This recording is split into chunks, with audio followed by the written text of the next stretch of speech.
Tôi sẽ đây đặt này chụp mùi nhầm bạt vậy. Welcome to my channel. Không biết ôn ní nhầm nào mà bà hai nhạc này sẽ tông mùi nâng con inchi đập mùi muối nhạc này chăm plate. Này kia chia con inchi đập muối nâng ai nhạc này này kia full beer bo chrome BMC fix cho mùi nhầm nâng bà hai nhạc này thật ta nó không con muối ní. Nó không chrome BMC fix miền beer kêu cái khác. Inchi đập muối ní cứ first one in Cambodia nâng ai này mà đòi Campuchia từ bốn kế. Hay này kia chỉ con nhầm từ review từ ở đây ta miền bẹ kêu cái khác.ยังចាប់ផ្ដើមដំបូងគេពីដៃមកជាមួយនឹងដៃដែលយើងប្រើគឺស្រីតេនេះគ្នាកបោនស្រីតេហើយតកតងទៅនឹងក stem គឺយើងប្រើជាមួយនឹង Thomson អ្នកគ្នាស្គាល់ហើយ brand Thomson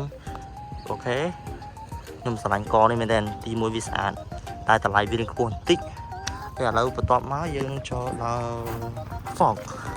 មូលហេតុអីបានជាកង់នេះ Fog វាទៅជា Fog បែបនេះដោយសារអី Fog Zin original របស់វាហ្នឹងគឺវាបាក់ហ្នឹងហើយចាំខ្ញុំដាក់រូបអ្នកគ្នាមើល Fog Zin របស់វាឥ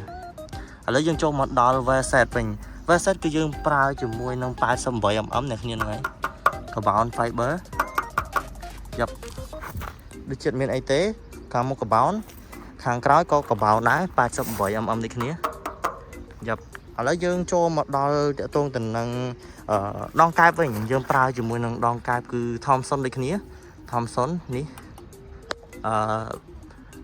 តកតងទៅនឹងភ្លើងខាងក្រោយយើងប្រើ Nebula ហ្នឹងហើយអ្នកគ្នាហើយជាស្គាល់ brand ហ្នឹងហើយ Nebula យប់ Nebula កប់ភ្លើងចាំងកប់សេរីឥឡូវយើងបន្តមកទៀតយើងចូលជាមួយនឹងCrank arm នេះគឺយើងប្រើជាមួយនឹង ski ប្រហោងហើយជាមួយនឹងថានេះគឺ crank យើងប្រើជាមួយនឹង engine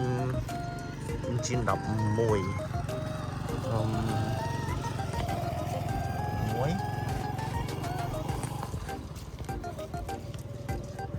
52T engine 52T ថានេះគឺមានតាអ្នកប្រើគឺមានតែ2អ្នកទេដែលនៅក្នុងស្រុករបស់យើងគឺមានអ្នកប្រើតែ2អ្នកទេមិនមែនថារបស់ហ្នឹងវាកម្រណាទេគាត់ថាភាគច្រើនរបស់នេះគេអត់សូវប្រើនេះគ្នាហ្នឹងហើយភាគច្រើនតែគ្នាយើងប្រើគឺកបោនអីចឹងទៅអញ្ចឹងថានេះមានតែ2អ្នកទេដែលប្រើហើយតកតងជាមួយនឹងចង្វាក់យើងប្រើ Izumi ធម្មតាទេហើយដូចជាអស់ហើយអ្នកគ្នាកង់មួយហ្នឹង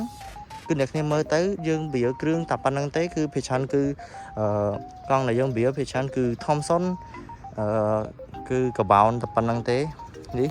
ខ្ញុំនឹងឲ្យអ្នកគ្នាបង្ហាញអំពីកង់សរុបហ្មង